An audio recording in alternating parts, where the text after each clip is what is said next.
Hey there, I'm Olivia Harper, just your typical 25-year-old graphic designer, hustling to make ends meet while still living with my parents and little sister in our not-so-fancy suburban home. You'd think chipping in a good chunk of my earnings for household expenses would get me some respect, right? Wrong. Olivia, when are you going to get a real job? Mom's favorite tune, always on repeat. I have a real job, Mom. Graphic design is a legitimate career.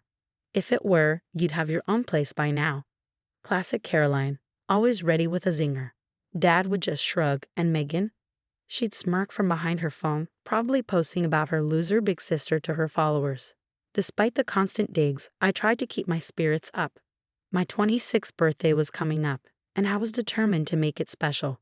I even splurged on a cute cake from that fancy bakery downtown. Hey guys, I was thinking we could have a small celebration for my birthday this weekend. What do you think? We'll see, Olivia. We might have plans, Mom replied, not even looking up from her magazine. I should have caught the warning signs, but sometimes hope makes you blind, you know. So my birthday rolls around and I'm at work feeling pretty good. I even treated myself to a new outfit for the occasion. On my drive home, I imagined their surprised faces when they saw the cake. But as soon as I pulled up to the house, I realized I was in for the surprise. There, scattered all over the front lawn, were boxes, my boxes. What the hell?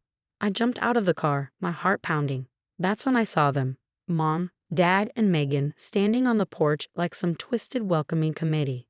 What's going on? I asked, my voice shaking. Mom stepped forward, her face cold as ice. Olivia, it's time for you to leave. You're no longer welcome here.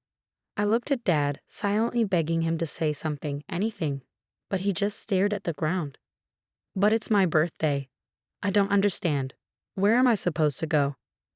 Megan chimed in, smug as ever. Maybe you should have thought about that before being such a burden all these years. A burden? I've been paying bills, buying groceries, helping. It wasn't enough. We need the space, and frankly, you need to grow up. Mom cut in, her voice sharper than ever. I was in shock, tears streaming down my face. Can I at least get my things? They're all packed, Dad finally spoke, gesturing to the boxes on the lawn. You should go now, Olivia. Days I started loading my life, reduced to a few cardboard boxes, into my car. Before I drove away, I turned back one last time. Why today? Why on my birthday?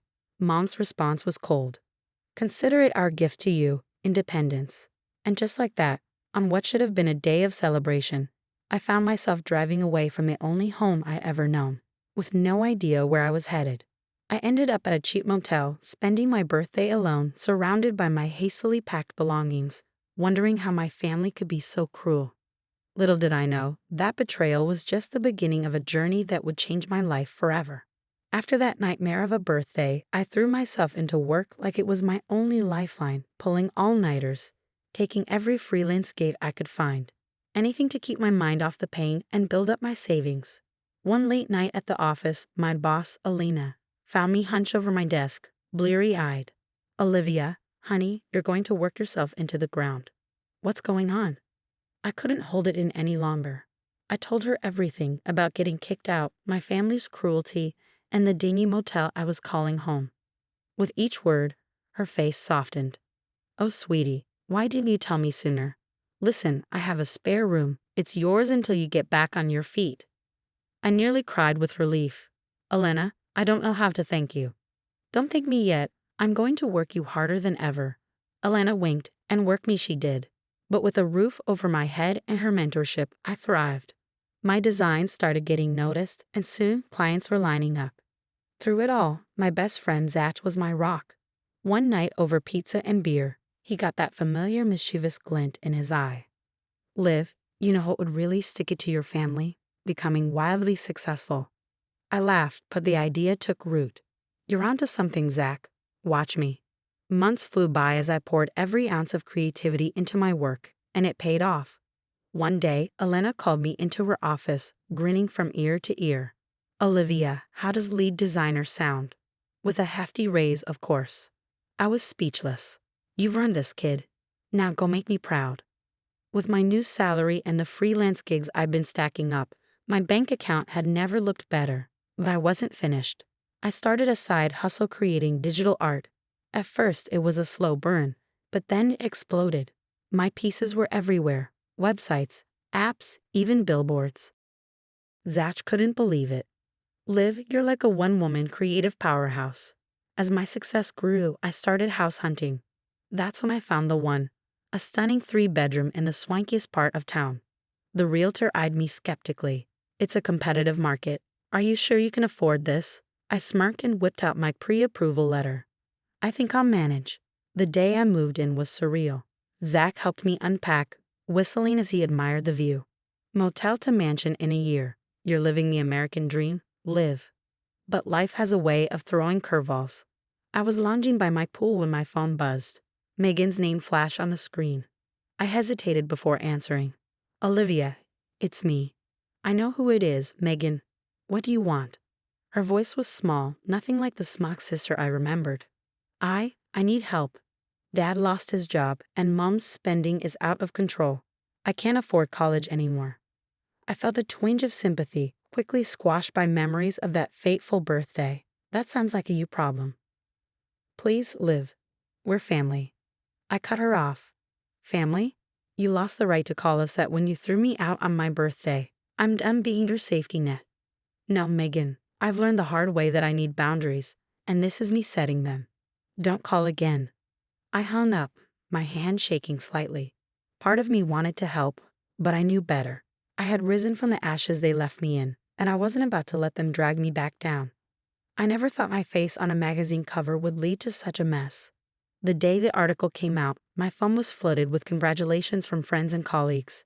Even Zach couldn't contain his excitement. Liv, you're officially a big deal now. We have to celebrate. But my moment in the spotlight was short-lived. A few days later, I was knee-deep in a new project when the doorbell rang. I checked my security camera and froze. There they were, Mom, Dad, and Megan, standing on my porch like they belonged there. I took a deep breath and opened the door. What are you doing here? Mom pushed past me, her eyes sweeping over my foyer with undisguised greed. My, Olivia, you've done well for yourself. Dad shuffled in behind her, looking uncomfortable, and Megan trailed in last, her expression a mix of envy and resentment. You didn't answer my question, I said, crossing my arms. What do you want? Mom's saccharine smile made my skin crawl. We're here to discuss your living arrangements, dear. I raised an eyebrow. My what? Dad cleared his throat. What your mother means is, well, we think it's time we all live together again. As a family. I couldn't believe what I was hearing. You're joking, right? After what you did. I said, my voice icy. Megan chimed in, her tone annoyingly casual. Come on, Liv. Water under the bridge, we're family. Family? I scoffed. You stopped being my family the day you threw me out. Mom's smile tightened. Now, Olivia, don't be dramatic. We made sacrifices for you. Your success is because of us. My blood boiled. Sacrifices? You kicked me out on my birthday. We gave you the push you needed. Mom countered smoothly, and look how well you've done. It's time to repay that kindness. I laughed, incredulous. Repay? By giving you my house? It's family property, she declared. We have a right to it. You've got to be kidding me, I muttered, barely able to hold back my rage. Dad stepped forward, trying to play peacemaker. Olivia, be reasonable. We're struggling and you have all this space. So get a job, I snapped. Mom's facade cracked, her voice sharp. Listen here, young lady. We can do this the easy way or the hard way. We're moving in, or we'll take legal action. I smirked, unfazed. On what grounds? We'll figure something out, she threatened. Don't test me, Olivia. I took a deep breath, keeping my composure. Let me get this straight. You show up at my house, uninvited, demanding to move in because you think you're entitled to my success, after everything you've done. Megan rolled her eyes. God, Liv, stop being so selfish. That was the final straw. Selfish? You want to talk about selfish? How about kicking your own daughter out on her birthday? How about showing up years later, demanding a handout? That's selfish. I walked to the door and opened it wide. Get out. Now. Mom's face twisted with fury. You ungrateful little. Save it? I cut her off. I don't owe you anything. Not a penny, not a square inch of this house. Nothing. Dad tried one last time. Olivia, please? No, Dad, you had your chance to stand up for me years ago, and you didn't. Now it's my turn to stand up for myself. They shuffled out, Mom spewing threats about lawyers and family obligations.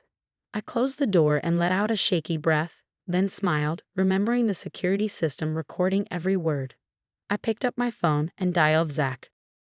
Yeah, it's me. Remember when you said you wanted to put your law degree to good use? I've got just the case for you. After that confrontation, I knew I had to act fast. Zach was at my place within the hour, reviewing the security footage. This is gold, Liv, he said, grinning. They don't have a leg to stand on. But we need to be proactive, Zach advised. Your family might try to spread lies about you. That's when I remembered Elena's offer to help. I gave her a call, explaining the situation. Say no more, Olivia.